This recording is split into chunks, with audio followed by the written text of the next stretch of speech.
रामचंद्र पांडे, ग्राम बगोटी, विकासखंड लोहागा, डिस्ट्रिक्ट चंपावत से ये सरकार एवं प्रशासन को अवगत कराना चाहता हूँ कि राम मूर्ति हॉस्पिटल बरेली में जो उत्तराखंड के आयुष्मान कार्डों में रोक लगा दी है, उसमें मेरे को जो है कुछ राजनीतिक लोगों का षड्यंत्र लगता है, जिस कारण से जो है इसको बंद किया गया है। वैसे हमारे उत्तराखंड के जितने भी डिस्ट्रिक्ट जो हैं जिले, वो सब ट्रीटमेंट कराने के लिए राम मूर्ति हॉस्पिटल जाते हैं। मैं अपने परिवार के खुद 3-4 सदस्यों का ट्रीटमेंट इलाज वहाँ करा चुका हूँ, मगर ये जो अफवाह है ये गलत है।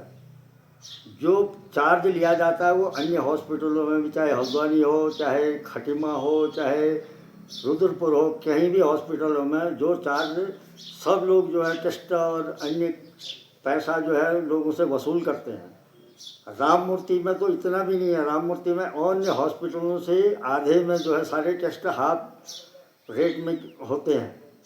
ये सरकार की जो है, सरकार की अपनी निजी पॉलिसी है या क्या कोई है, इस बारे में हमारे को समझना है, मगर हम लोगों को काफ़ी परेशानी हो रही है। मेरी वाइफ का और मेरे भाई का जो है ट्रीटमेंट अभी वर्तमान में वहीं चल रहा है। मैं अपनी वाइफ का 10 दिन वहाँ जो है प्राइवेट वार्ड में भर्ती करके इलाज कराया है। कुल 2300 रुपया खर्चा आया है 9 दिन का। अब आप लगाइए कि वहाँ लूट होती है, किस बात से लूट होती है। ये तो सरकार का हमारे जो उत्तराखंड सरकार है, बीजेपी की सरकार है, इसका जो अपनी मोनोपोली है। इसमें कोई राजनीति की, किसी व्यक्ति के द्वारा राजनीति की है।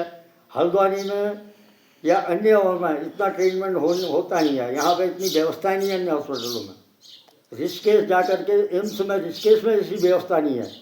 हमारे यहाँ के हमने खुद एक महिला का ट्रीटमेंट वहाँ कैंसर का करवाया, जो पूरे आयुष्मान से संतोषजनक हुआ, कोई अन्य पैसा खर्च नहीं हुआ।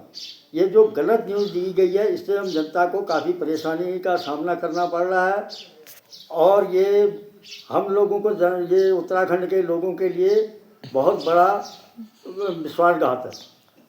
मैं तो इस बारे में सरकार से भी और प्रशासन से निवेदन करता हूँ कि अगर इसमें तुरंत कार्रवाई नहीं की गई तो मैं स्वयं जा कर के जिला कार्यालय में जो है धरना देने के लिए या अपना जो है वहाँ आमरण अनशन करने तक के लिए तैयार हूँ। मेरे साथ अन्य कई लोग भी हैं जो इस बारे में जो है तैयार हैं। पहले मैं इस बार से जिलाधिकारी महोदय से भी रिक्वेस्ट करता हूँ कि इस बारे में जांच कराई जाए। अगर गलती है तो ठीक है, अगर गलत नहीं है तो इसको किसी राजनीतिक षड्यंत्र द्वारा, किसी अन्य षड्यंत्र द्वारा इसको बंद किया गया तो हम जनता के साथ में बहुत बड़ा धोखा है, और बहुत ही हम लोगों के साथ में दूर दराज के लोग जाते हैं। ऐसी व्यवस्था जो है अन्य हॉस्पिटलों में कहीं नहीं है, चाहे वो उत्तराखंड में हो या यूपी में हो। दिल्ली के बड़े बड़े हॉस्पिटलों तक जा कर के ऐसी व्यवस्था वहाँ के बराबर की है, और चार्ज भी नॉर्मल चार्ज है वहाँ पर। मैं तो खुद स्वयं 3 साल पहले मैंने अपना पोस्टेट का ऑपरेशन कराया, उसके बाद मैंने अपने भाई का जो है पाँव का ऑपरेशन कराया। मेरी वाइफ का भी अभी ट्रीटमेंट वहाँ चल रहा है। मैं जो अन्य कईयों को ले जा कर के भी मैंने वहाँ ट्रीटमेंट कराया है। ये जो बात बिल्कुल सरासर गलत है, इसमें सरकार जो है ध्यान दे और लोगों को लिए जो है उत्तराखंड के लोगों के लिए राहत का कार्य करे।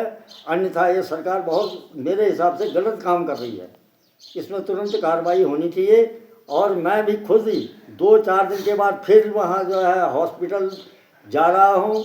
उसमें आयुष्मान कार्ड की, अगर मेरा आयुष्मान कार्ड उसमें बंद किया गया तो मैं सरकार को सीधे, सरकार जो है मैं देहरादून मुख्यमंत्री कार्यालय में धरना दूंगा।